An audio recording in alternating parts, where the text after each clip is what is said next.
So today is 25 years since Paul Tutengudula self-immolated in Delhi.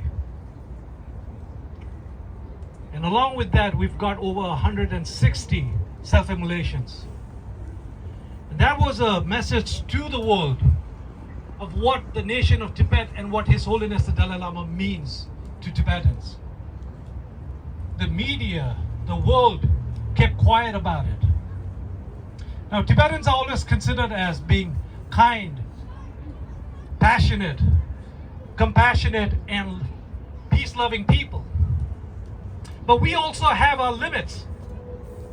We've been tested over and over and over in these 64 years. We prayed, we forgave. We prayed, we forgave. Because we follow the teachings of His Holiness the Dalai Lama, of non-violence, of forgiveness, of peace. We've reached our breaking point. When they came for everything that means to us, for the very person that built everything that we have today, we have reached our breaking point. No more testing. Tibetans and Buddhists all across the world are coming out and saying that enough is enough. We are done. We will still be peaceful, but we'll be out there. We will shout. We will be out in the street, and we will tell the world about what the reality is and what the truth is. When they came for His Holiness the Dalai Lama, they didn't just come for His Holiness. They came for everything that he represents. The Tibetan culture, the Tibetan identity, the Tibetan religion, the Tibetan history. And when I say they, I'm talking about the Chinese government. Before we talk about the Chinese government, I just wanted to ask you all to look around. Look at each of you. This is what unity is. This is what a united Tibetan front looks like in Minnesota and across the world.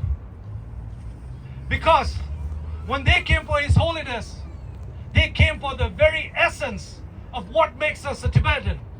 And every Tibetan rose together and said, we will fight this united and together.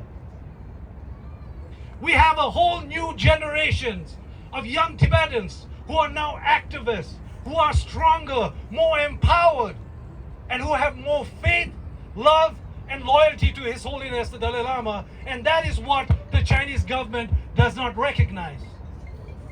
Over 160 Tibetans self-immolated.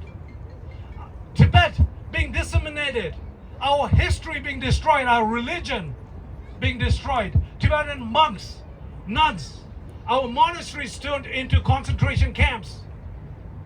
1 million Tibetan children moved into re-education camps so that their identity, their history, and their religion and their language could be erased. Tibetans are still being tested, and the world keeps watching. As we talk about new generation of activists, we also know that the Chinese government spent billions of dollars to start a cyber war. To start a cyber war attacking His Holiness, our movement, and our people. It's $1 billion. But how did we face them back? Based on our faith, our love, and we are winning. We are winning that message. We are winning and changing the narrative of what they put on His Holiness. The Chinese has been following this movement and His Holiness for 64 years. So don't tell me that they have not found anything on His Holiness in this past 64 years. They have waited for this opportunity and they are making the best out of it. And they gave Him a label that is the worst in humankind. The worst that any human being could have. That is the label they gave His Holiness. So we are done being tested. We will change the narrative. We are changing the narrative. Today, the Chinese government is responding to our narrative. We did not spend billions of dollars for this. We were armed with our truth. We were armed with our faith. We were armed with our love for His Holiness. And that is what the Chinese don't have. They may have more money. They have more people, they have more power, but they don't have His Holiness. And they came for Him.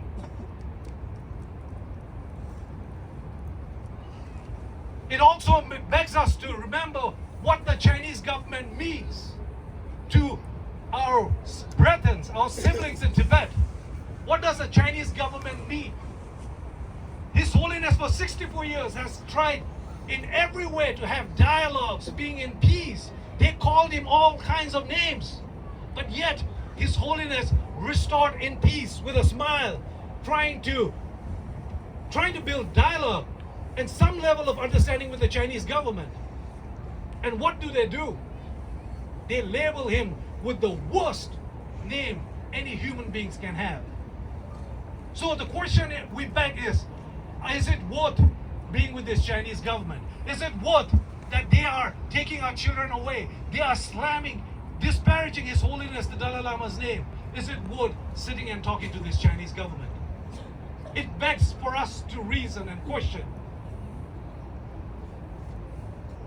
To the rest of the world, people who are concerned about the boy, within Tibetan communities, yes, we do not condone child abuse. We do not support it and we oppose it. There have been stories of and many incidents of powerful people and religious institutes abusing children. But His Holiness's warmth, love, a cultural prank, a grandfatherly affection to this boy should never be compared to that. And I ask the world, watch the complete video. Don't make your decision based on an 8 to a 20-second cleverly edited clip against someone who has 87 years of righteousness, who's lived 87 years as a celibate monk, who doesn't understand your cultural shifts, who doesn't understand what your culture is. Watch the full video before you make a judgment. You will see that the boy and the mother were very happy. In fact, they said it was the best day of their life, getting an audience with His Holiness the Dalai Lama. Listen to that. It's been over 7 weeks. The boy has not complained. The mother has not complained. 120 people and the dignitaries who were there have not complained. So why is this media and the rest of the world so concerned about this? People have been swayed by a very persuasive, a very disparaging, and a pensive narrative that's been laid by the Chinese government. If the world can take a moment to think, to do their research before they make their decisions, we would not be here. We would not be here, but we are here. So while we are here, we want to tell the world about what's happening in Tibet.